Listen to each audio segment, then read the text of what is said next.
बच्ची के सपने। शालू की शादी को 10 साल हो जाते हैं, फिर भी उसे औलाद का सुख नसीब नहीं होता और वो जहां कहां मन्नतें मांगती फिरती है। कितने डॉक्टरों को दिखाती है, कितना कुछ करती है कि बस कोई माँ बोलने वाला इस दुनिया में आ जाए। एक दिन शालू पूजा घर में बैठे बैठे रोने लगती है। भगवान, मुझे ये ख्वाहिश नहीं कि मुझे बेटा ही हो, बस एक औलाद दे दे ताकि कोई मुझे बांझ ना बुलाए।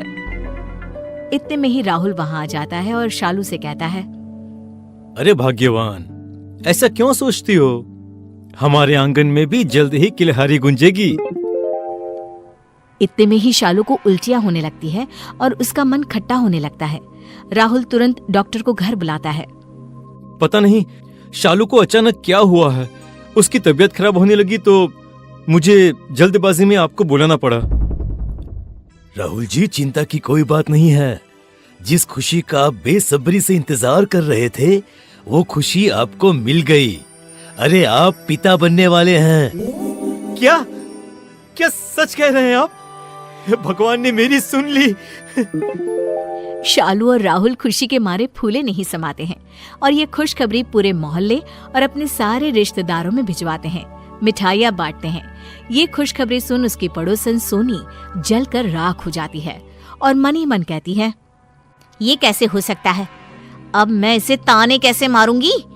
इसका बच्चा इस दुनिया में आना नहीं चाहिए। यहाँ शालू और राहुल अपने आने वाले बच्चे की तैयारी में जुट जाते हैं और दिन गिनने लगते हैं। वक्त कटता चला जाता है और शालू की डिलीवरी का दिन आ जाता है। उधर सोनी अपना जादू टोना करना शुरू कर देती है। शालू एडमिट होती है और उसकी हालत बहुत बिगड़ जाती है। राहुल, अगर मैं मर गई तो मेरे बच्चे को माँ और बाप दोनों का प्यार तुम्हें ही देना होगा।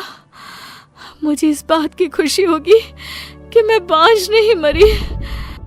ऐसा ना बोलो, तुम्हें कुछ नहीं होगा। देखो, मैं तुम्हारे साथ हूँ।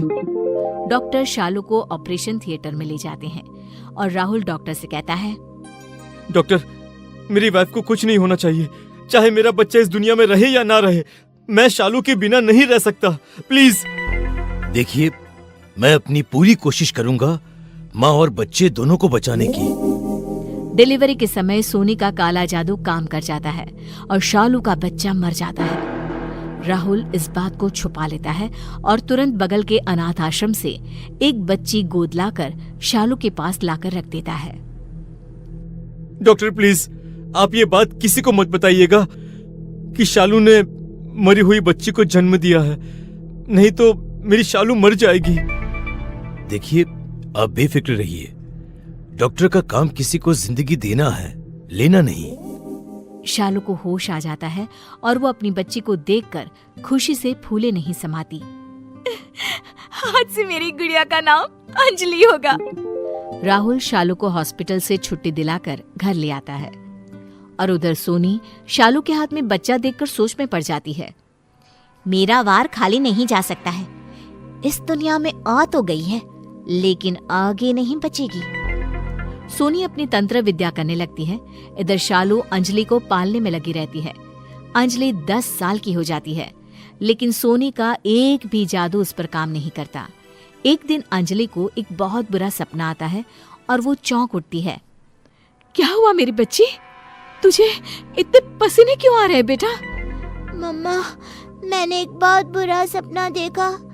मैंने देखा कि मैं और मेरी दोस्त अंकिता स्कूल जा रहे हैं और स्कूल के सामने वाली गली में जो कुआं है ना, उसमें से एक भूत निकली और अंकिता को अपने साथ अंदर ले गई। अरे बेटा, तूने कोई डरावनी कहानी सुनी होगी, इसीलिए तुम्हें ऐसा सपना आ गया। ये बस एक सपना था। हाँ मेरी बच्ची, सो जा मेरी रानी। शालू अंजलि को सुला देती है। सुबह जब शालू स्कूल जाती है तब वही सब उसके साथ होने लगता है। कुएं के अंदर से एक बड़ी आंखों वाली एक भूतनी निकल कर आती है और अंकिता को अपने साथ ले जाती है। ये देख अंजलि बेहोश हो जाती है, लेकिन किसी से कुछ नहीं कहती। फिर कुछ दिनों के बाद अंजलि को एक सपना आता है। वो देखता है कि बगल का एक बच्चा उसी कुएं के पास खड़ा है और भूतनी उसे अंदर ले जा रही है। फिर वही सब होता है। लेकिन अंजलि चुप रह जाती है। अंजलि को यूं ही सपने आते रहते हैं। ये बात मैं किससे कहूँ? मेरी बात तो कोई मानेगा नहीं, लेकिन मुझे कुछ न कुछ तो करना होगा, नहीं तो ये भूतनी कितने लोगों को खा जाएगी। अंजलि अपने आप में गुम रहने लगती है। अंजलि को ऐसा देख शालू राहुल से कहती है, पता नहीं हमारी बच्ची को क्या हो गया है, किसकी नजर लग गई है मेरी गुड़िया को, मुरझा सी गई है। अरे बाबा, तुम ज्यादा सोचती हो।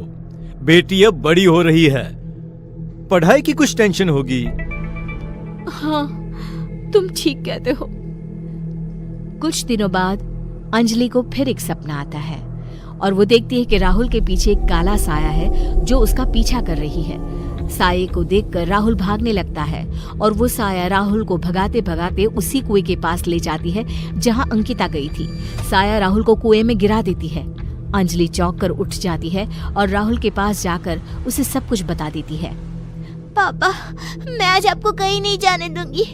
मेरे सारे सपने सच हो जाते हैं। अगर ये भी सच हो गया तो मैं अपने पापा को खो दूंगी। ऐसा नहीं होगा मेरी बच्ची, मैं हमेशा तेरे पास ही रहूंगा। कुछ देर बाद राहुल को एक कॉल आता है और राहुल को मजबूरन घर से निकलना पड़ता है। अंजलि भी राहुल के पीछे पीछे जाती है। अंजलि का सपना फिर एक बार सच होने लगता है। राहुल उसी कुएं के पास जाकर रुक जाता है। मैं अपने पापा को कुछ नहीं होने दूंगी। पापा रुक जाइए, आगे खतरा है पापा। राहुल अंजलि की बात सुनकर रुक जाता है। भूतनी कुएं से निकलकर बाहर आ जाती है और बड़ी बड़ी आंखें दिखाने लगती है।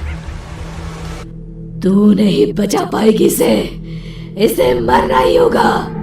उधर सोनी भी अंजलि को मारने के लिए उसका पीछा करती है और भूतनी को देख उसके मुंह से निकल जाता है, तुम्हें तो मैंने ही मारा था। तुमने मेरी बच्ची को मुझसे चुरा लिया, मुझे इस कुएं में गिरवा दिया। मैं वापस आई हूँ बदला लेने। अब तू नहीं बचेगी।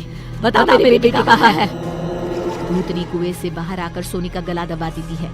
बताती हूँ, पहले मुझे छोड़ दो। तेरी बेटी को बगल के अनाथ आश्रम में छोड़ आई थी मैं, उसके बाद वो कहाँ गई मुझे नहीं पता। क्या? अरे अंजलि को तो मैं वहीं से लाया था। कहीं अंजलि तुम्हारी बेटी तो नहीं? मेरी बेटी के हाथों में एक निशान था। भूतनी अंजलि का हाथ देखती है और उसके हाथ पर भी वही निशान है जो निशान भूतनी के हाथ पर है। तुम मेरी बेटी है, मैं ही तेरी माँ हूँ। अच्छा, तो ये तेरी बेटी है, तभी मेरा कोई टोटका इस पर काम नहीं कर रहा था। माँ की तरह बेटी भी मोटी चमड़ी की है। सोनी अंजलि का गला दबाने लगती है।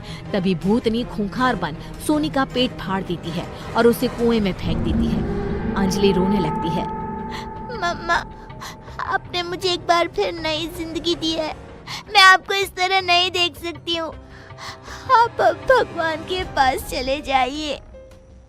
अंजलि रो रो कर भूतनी के गले लग जाती है और भूतनी मुक्त हो जाती है। राहुल उस कुएं को बंद करवा देता है।